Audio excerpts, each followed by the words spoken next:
Excite Media Los Angeles, Web Development.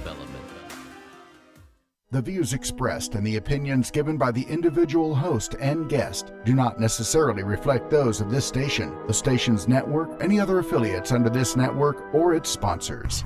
Hello, I'm Bruce Boxleitner, and you are listening to The Wicked Edge. Well, enough with my jibber-jabber. Enough. People have enough listening to me. I think we should get to our guest. He is Mr. Jiggly Jones. He is a country music performing artist and a major award winner. I'm so honored to have him on my show. I can't wait to speak to him. So why wait any longer? Hi, Mr. Jones. Hi, how are you? I'm really good. How are you? I'm good. I hear you were saying that you're a history buff. I'm also a history buff myself, so. You are? Don't you, I love and hate history. I love it because it makes me feel knowledgeable. It makes me feel at one with people of the past. With the same token, sometimes it makes me a little fit to my stomach to see what people endured. Right. And, we're supposed to learn from that. I'm not sure if we do, but. Well, if we look at the state of things, I would say no. Yeah, right. If you could take anything from history, I think it's supposed to be that you're supposed to learn from it and not make the same mistakes over again, but it doesn't seem to work that way, so.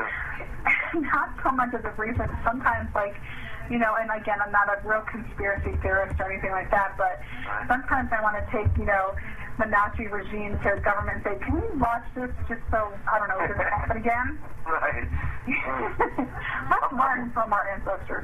I was going to say, I lean more towards the Civil War, so that's more of my expertise, I guess you could say, but I like history in general, though. Me too. Well, if you like Civil War, not to get off on a tangent here, right. But I don't know if you've ever been to the Lake George part of New York or anything like that, but they have a lot of Civil War stuff up there. A lot of the houses, and even Fort Lieutenant, it's really neat. Wow, that'd be cool. Yeah, you should totally come up. You should come to Para History Con. What a good segue. You were saying that's the weekend of May the 2nd or whatever? Is that what that is? I'm actually going to be in Gettysburg that weekend, so there you go. Oh, you know what? You just missed it. They had Phenomenon in Gettysburg this past weekend. Really? Where, again, a bunch of, I don't know if you're into the paranormal, but we dabble in that a little bit. Our show isn't about paranormal, but on the side, we have an investigation team and whatnot. And right. They had John Zaffis there and Deep South Paranormal. You just missed it. There was a ton of people down there for Phenomenon. I know it's a good place to draw that kind of thing because they actually have some people there that do that, 24/7, I guess you could say, as far as businesses and stuff, ghost tours and things like that. So. Yeah, they do. They do, and I don't know if you're into the paranormal, but it's really interesting. And just a quick side note, we, my husband and I went down to Gettysburg on our own completely. I'd never been down there. It's very touching. There's a very unique energy. And I know, basically where the paved roads are, we're battlefield anyway. But when you're on the paved road, it's very calm. It's eerily calm. But if you step onto the battlefield, it gets almost so windy that it blows you over. And it's like that all the time. You can actually straddle it. Right. It's crazy. So maybe you should try that when you're down there. Yeah, I probably will. I go up there sometimes twice a year to go camping, so I'm really looking forward to that little time off, or at least a weekend away from the music and the kids and stuff. So. Maybe more so the kids and the music now. So, a lot of both, I should say. Now, music. Now, you are a country music award winner. You have done several albums, and you're extraordinarily talented. What drew you to country music? Well, I'm not right down the middle as far as country goes. I'm sort of what they call alt country, which is short for alternative country. Mm-hmm.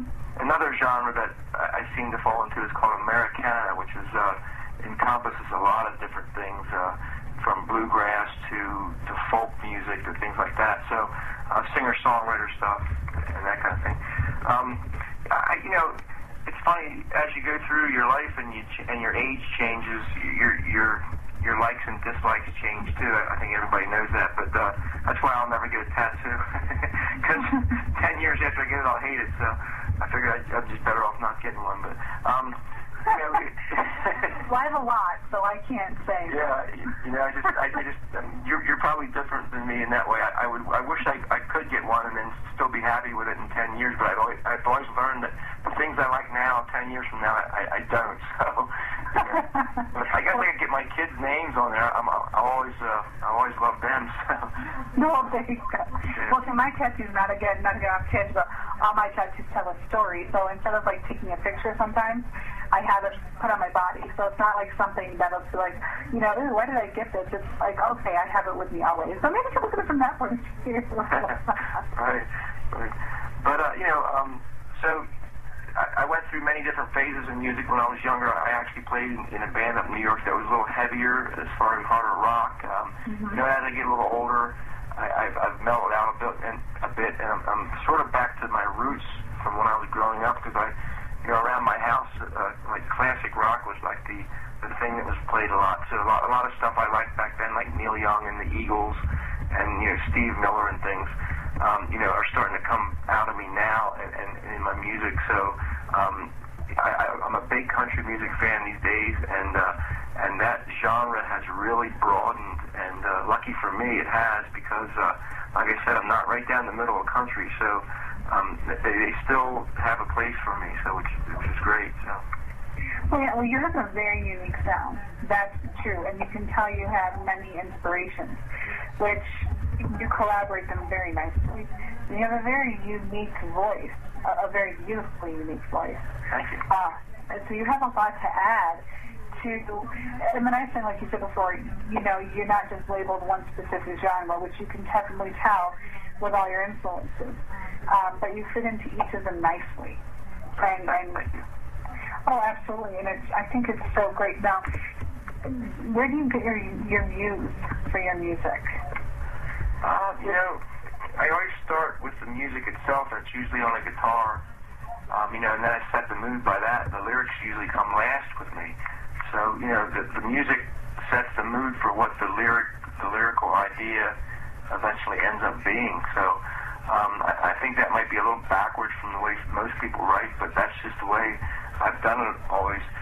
I'll come up with a musical movement that I sing to, but I don't necessarily put words to the singing. It's sort of like a melody, like a scat sing kind of thing. So, life in general, I'm a father. I got 3 little kids, and that really sparked a lot of things within me. So yeah, it's I like to generalize if I can, so people can put their own life into it. A lot of songwriters say that, but it's true. You want people to like your music, and to do that, sometimes you really have to think of them as a whole.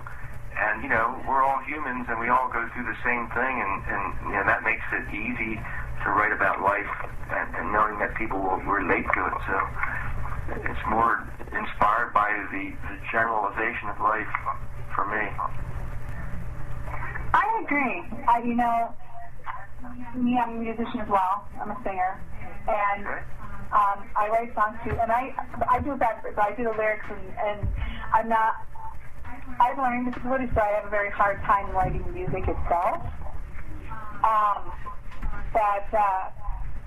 I really think it's important that you write a song that people can relate to, because I think that's what draws people into you.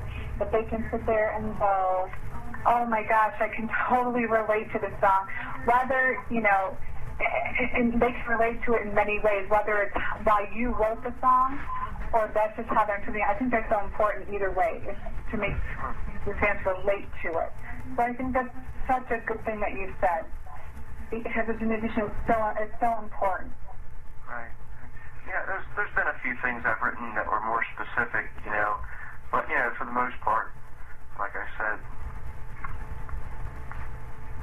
Absolutely, 100%. And you sound like you have work to write about. You have a family. Now, do you just do the music, or do you also have another job on top of that? I work also just to get by and pay the bills and things. Music, even though you're not necessarily always paying the bills with it, it is still a lot of work. So I spend probably a a lot more time doing music and making less money than I do on a job. So, you know, it's a passion and it's a struggle at times, you know. So with the kids and all that, that's my focus as far as getting them what they need and all that stuff. So the days of you know, living in your car for me are over because of that. You know, they're my priority, I should say. Aw, that's so great. You sound like such a phenomenal dad and family man. That's really great. Thank you. I also think it's important when, you know, talking about your family. I think also your fans also endear to that as well. When they feel, hey, this guy is relatable and, you know, he's just like us. Right. That's pretty much what I am. I mean, you know, it's real. You know, as a parent, I think it brings you down to earth, and you know, it's probably the most natural thing you'll ever do, and you can't get around that. So I can't pretend to be anything that I'm not as far as that. So you know, that's the I would say the direction that I'm headed with this project that I started in 2007. That, you know, I am a father, and I am, you know, I'm not 18 anymore, let's say, and my life is different than it was back then, and that's going to reflect in my music. And the good thing about that is there's millions and millions of people out there that are in that exact same mold. So, you know, I can relax and be comfortable with that and just do what I do. 100%. I think that's such a beautiful outlook. So, when did you realize you wanted to become, or when did you realize you liked singing and you could sing, and, you know, did that from there get you set on a path to the arts you are today? That's a real good question. You know, I didn't start out as a singer, per se. I was a bass player. When I started playing in my late teens, you know, I played around in a bunch of bands on the bass. I didn't even sing backups that much, you know. You know, when I was a kid way back when, I sang like in church and stuff because my mom made me and all that. But you know, it was something that I did slowly. After I started playing the bass, I started recording some of my own, you know, bits and pieces of songs, I should say. And you know, there when you're in your bedroom and no one's around, and you can really give it a good hearty try on the vocals there. You know, I started realizing that I could actually carry a tune, and you know, from that point on, I became a songwriter. I stopped with the bass thing, and I started playing more guitar and this and that. So yeah, I had to prove to myself that I could do it. I didn't really go into this thing knowing that I could. Wow, that's so cool. You just kind of happened one day like, hey, I can do this. Holy banana. So it's kind of funny. You just kind of have like a revelation. Yeah, I mean, that's it. I mean, you know, it wasn't like overnight or anything, but the good thing was I was pretty much, I forced myself to be by myself to do it, so I didn't embarrass myself until I got a little better at it, and then I, you know, when I started a band, you know, with the songs I had written, I was actually going to be the bass player in the band, and we couldn't find a bass player, so, yes.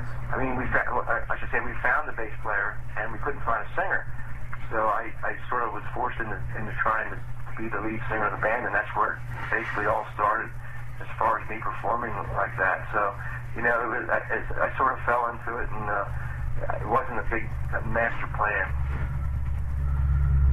You know, though, sometimes the best laid plans aren't always meant to be. And you know, I think it's cool that you just kind of fell into this position. You know, clearly you were pushed into a different path than you had intended. And that's really awesome. I think those make the best stories and you know, create the best paths. Right. Yeah. It's sometimes you just let it go and let it go the way it'll go naturally, and that's, like you're saying, that's usually the best way it is sometimes, you know. Absolutely. You know, I'd like to take this moment, if it'd be okay with you. I'd love for the listeners to hear your song, Walk on Me. Would you be okay with that? Absolutely. All right. Jenny, check that. Can you cue it up?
really intense song lyrically.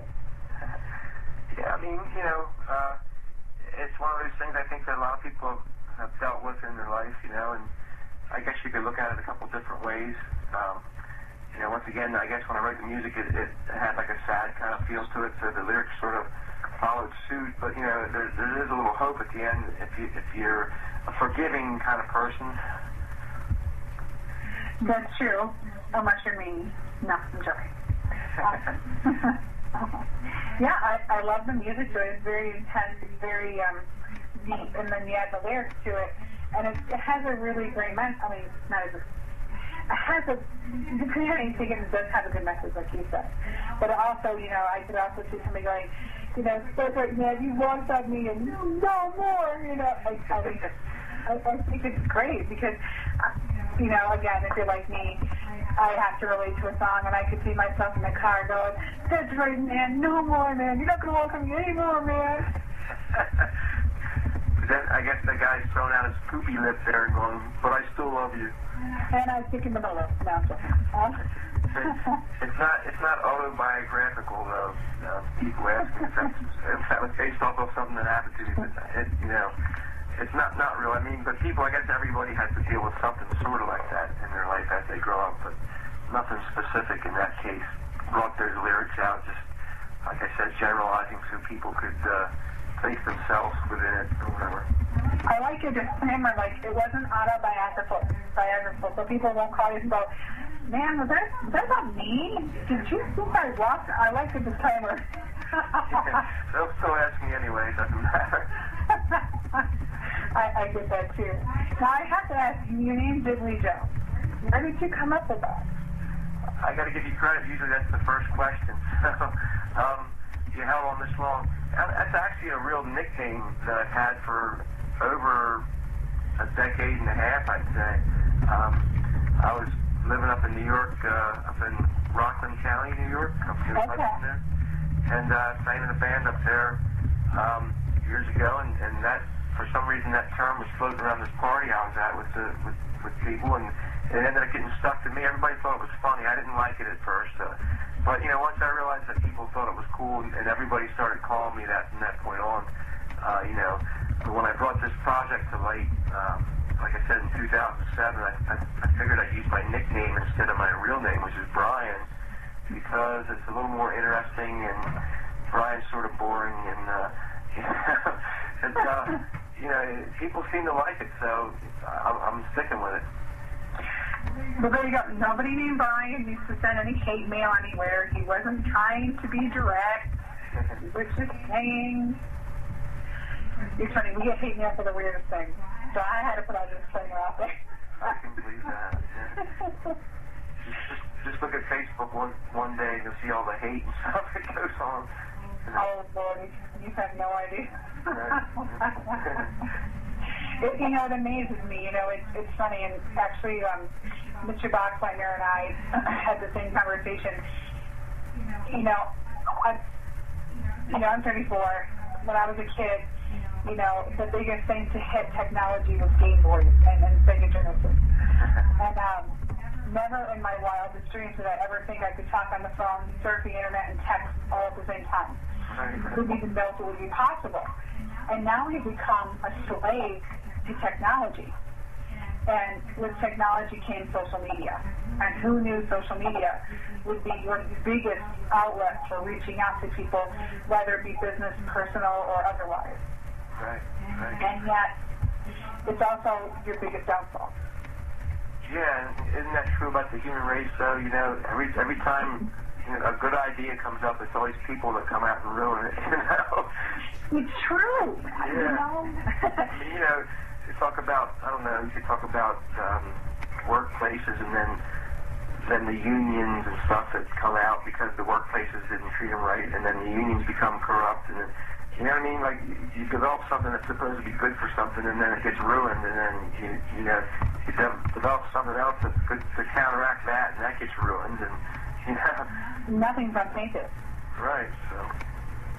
Absolutely. I mean, you know, it's so true. You know, society takes something so beautiful and they crush it. Right. And it's just like, why? Because for every, let's say Facebook, you post something, for every 10 positive comments, there's at least 3 or 4 that are negative. Yeah, that's true. That's sort of tiresome sometimes, It really is, and I have to sit there and think, God, it's so exhausting being so negative all the time. Like, I'd be so damn tired just trying to be negative and bringing people down. Yeah, right, yep. But, and that's when I say, you know what, you're such a talented artist, and so no hate mail, people. Not even over the name Brian, okay? Yeah. And if there is, I'm just going to ignore it, so. That's right, especially if your name is Brian, because my cousin's name is Brian, and I can own that. No hate mail. Right. Well, there's a lot of Brians out there, so. Sure there are. But you know what, though? Brian is a strong name. So it's okay. I suppose so. I think so. So, you have a lot of projects coming up. Can you share about some of those? Well, the song you just played is a video that, I take it was off a video, or? No, it was a link sent to us by a couple. Okay. Yeah, that's the single off of the new record I have coming out May the 6th.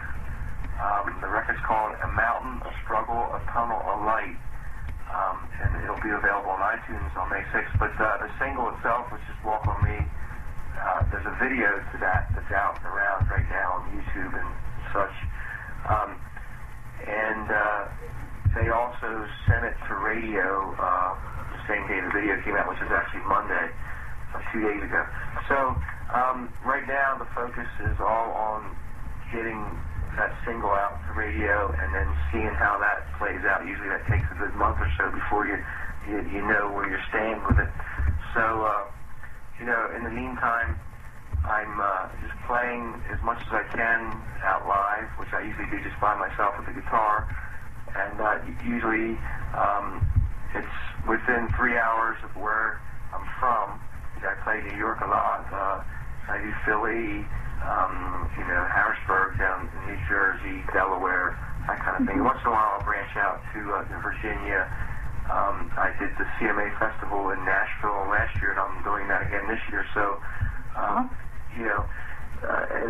just playing the waiting game and trying to see what happens and how it evolves from the music being released, which is the fun part. It's a lot of hard work. People don't understand how hard it works. It's hard to work.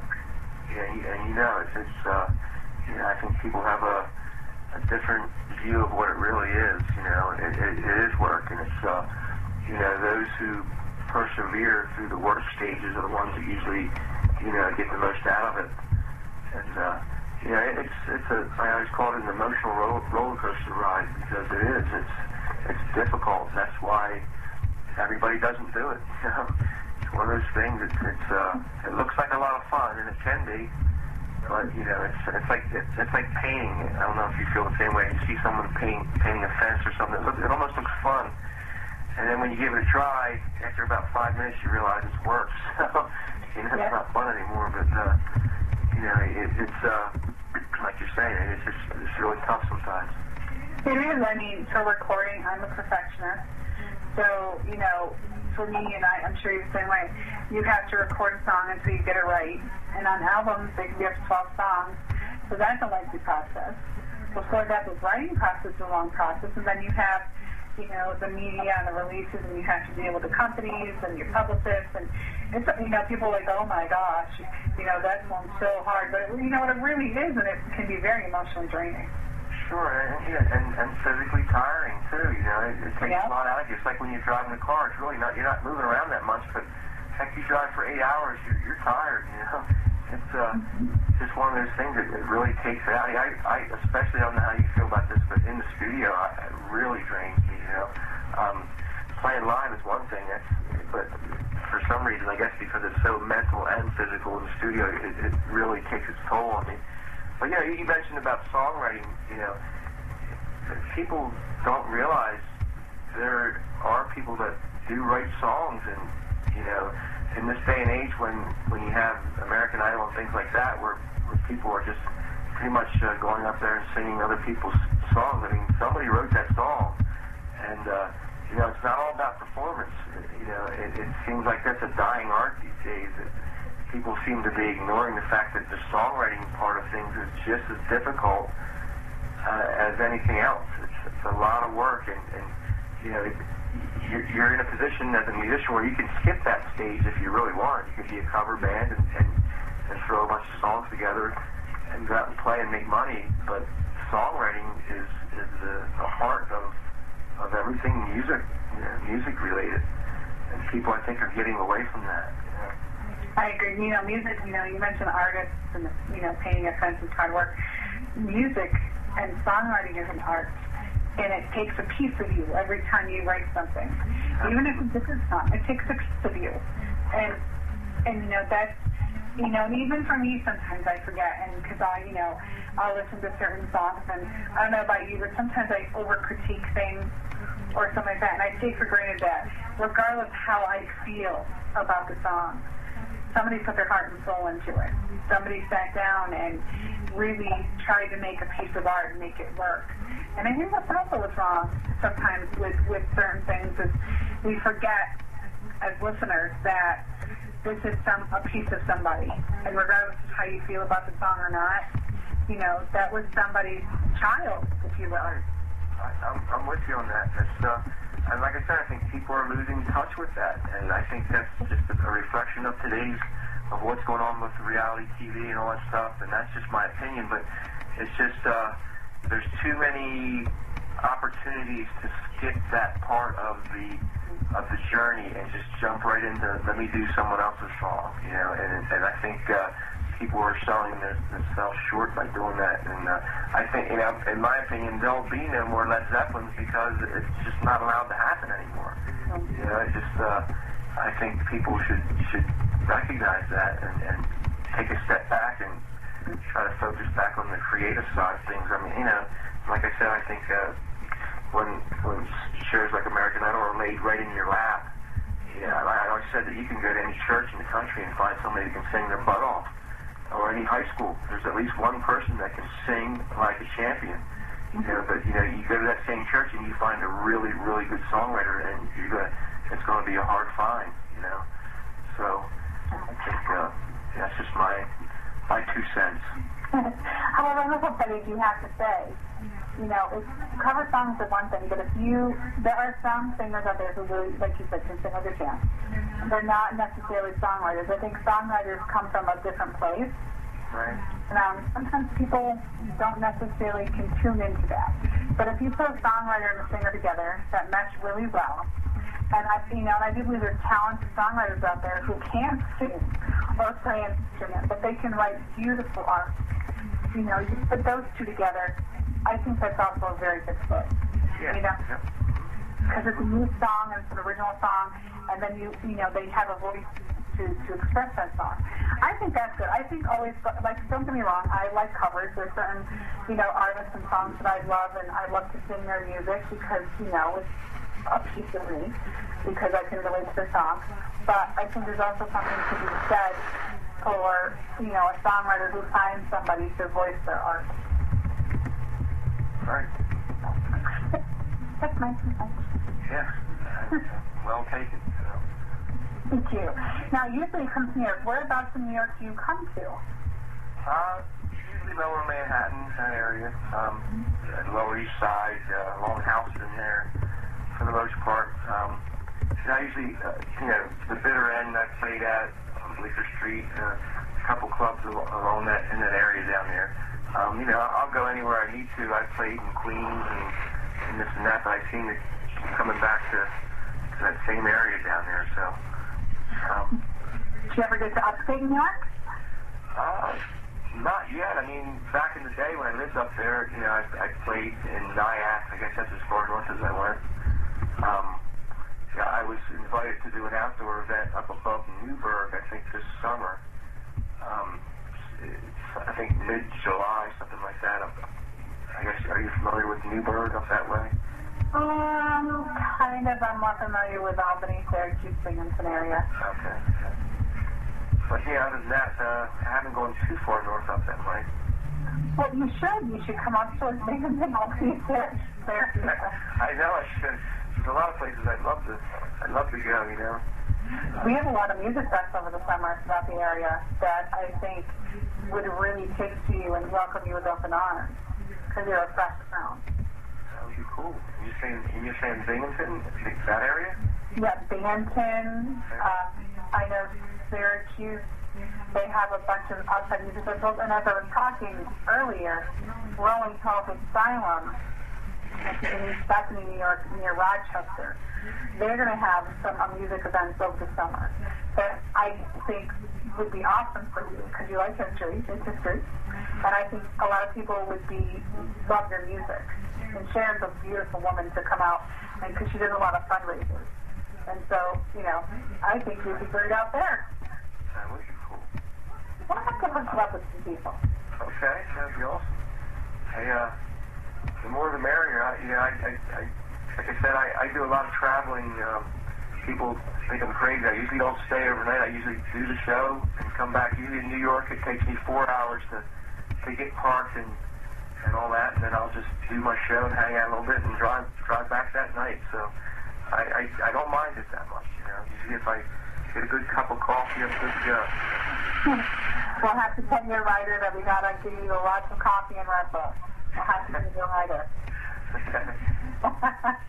I wanted to offer you something. We have a Music Mayhem page on our website.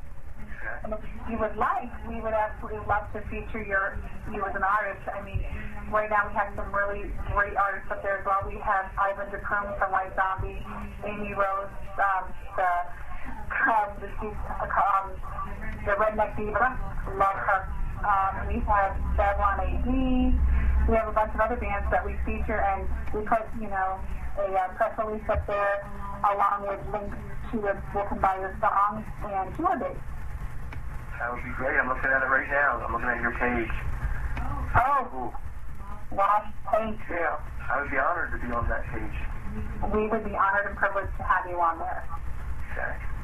So, and that way anybody, you know, because every week I normally go through and tell people, you know, who's on the page and where they can go to find them, and we'd be honored to have you on there, and that way people can have access to it. That would be great. What do you want me to do? All you need is, like I said, a banner or the press release, and I'll link links to your website and links to where people can buy your music. And then that way they can click on that and go right to buy your music or right to your website, or your Reverb Nation, or things like that with everything. And that way it's right at the fingertips. Sounds good. Count me in. Awesome. There's never any such thing as too much exposure in my book. That's right. So that's so awesome. So where will you be next? Where can people come and see you next? Actually, let's see. I'm playing live on WBRE, which is a NBC affiliate in Wilkes-Barre, Pennsylvania. Okay, too far. In the afternoon, I'm doing a couple songs there. They're going to interview me and stuff. This is 28th of April. Let's see, in May, I'm playing, the 13th up in New York, at the Parkside Lounge, which is a long house in there. A couple days after that, I'm playing Somerdale, New Jersey at Shady Katie's, which I'm looking forward to. That seems like a really cool place. Yeah, let's see, South Street in Philly, which is South Street in Philly sort of the equivalent of Bleecker Street in New York. It's like the happening artsy kind of street. I'm playing there at a place called the Lickety Split at the end of May 28th. And let's see, June, hopefully, I'm pretty sure I'm going to be at the CMA Festival in Nashville. That runs from, I think, the 5th to the 8th of June, which is a really, really cool event. If you ever get a chance to go to Nashville and you like country music or that kind of thing, definitely go to the CMA Festival. It's like about 10 blocks of clubs that are all open, and you just walk along the streets and you go in and out of these clubs. There's bands in every club. There's the real big people are playing at the football stadium across the river, you know, all day long. It's a really, really neat thing. So, not to give that a big plug or nothing, but it just sort of came spilling out there. I mean, you plug it away. I want you to tell every single thing you're doing. Yeah, so, you know, that's what I got for now. There's a thing called Make Music Philly 21st of June, I'll be playing at that. It's like a big festival in Philadelphia where they play on just people, bands, anybody, plays all around town, different venues, on the streets. It's like an all-day event, which is pretty cool. And if you're a band, you can play at different places throughout the day. Like if you play one place at 8 a.m., you might play another place at 3 p.m. or something like that. So it's pretty neat. That sounds good. Yeah. Yeah. That's really cool. That sounds like something we have in Binghamton called, not First Night, because that's New Year's Eve, but it's First something. I'm sorry, I can't remember what it is. But it's like band rotates all throughout the day. And so, and of all different genres. It sounds so cool. Cool. Yeah. Anything like that's cool. I mean, you got that day free and it's a festival. It's all, how can you beat that? You can't. That's awesome. I think it's, musicians like to get paid, as we all do. But I also think it's nice to have family-friendly atmosphere where, it's relatively cost-friendly because and to share your art is a blessing. So I think that's phenomenal. Yeah, you too. That's very cool. I am so glad you came on our show. It's, we're down to the last couple minutes. It's been so much fun. Yeah, you could talk forever here, huh? I certainly think so. My goodness, we're definitely going to have you back on. If you would come back on, we'd love to have you. I would love to be back on. Yay! And everybody will be able to find your music on our website soon, which we're an honor and a privilege to have because you're so talented and I'm so thankful that we had you on the show. And I hope you play somewhere close so we can kind of meet you and bug you and, pester you and it'll be a great time. Yeah, you can keep up with me at my website, ZigglyJones.com, if you want to keep up with anything. Everything Ziggly's on that page. It's like the hub for everything Ziggly. On that note, no. Now, really quick, are you working on any new music? Are you going in the studio to release any new songs anytime soon, other than Walk On You, which is released? May the 6th, I got a 6-song EP coming out, and Walk On Me's on there. So that's something I recorded back in January down in Nashville. Did the video in February, and it's just now, after all those preparations and stuff we were talking about, it's just now coming out. So everything's going to be based off of that. I'm not really writing anything new right now. I usually don't do both at the same time. I can't, pat my stomach and rub my head or however that works. Usually I set aside time to write and then, and time to perform, and I guess it's performance time, so based off of the new release. And I'm really excited about that. It's been a while since I did that, so it's always the fun part. It is fun. It's like opening a present on Christmas Day. Yeah, absolutely. That's so awesome. I'm so glad you're on here, and everybody, pretty soon, you're going to be able to go on the www.djmgoodradio.com and click on our Music Mayhem page, and click on the Jiggly Jones banner to click onto his website and get everything Jiggly Jones. How much fun is that going to be? It's just an honor. So excited. Cool. Cool. Yes. I just want to thank you so much for coming on the Wicked Edge. You have been nothing but gracious and kind and so much fun. And you have an open door on the Wicked Edge anytime. Thank you. I appreciate that. I appreciate what you do. I mean, people that do this kind of thing need that platform that you guys create. So, kudos to you also for what you do. Oh, thank you. I just thought I would utilize my big mouth for something other when I'm not singing. you just want to keep on talking or verbalizing, I should say. Yeah, pretty much. So much to say. Oh, I try. No, you know what though? It's important that, again, there's no much thing as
Rocks Autism, the most successful talked about event to bring attention, awareness.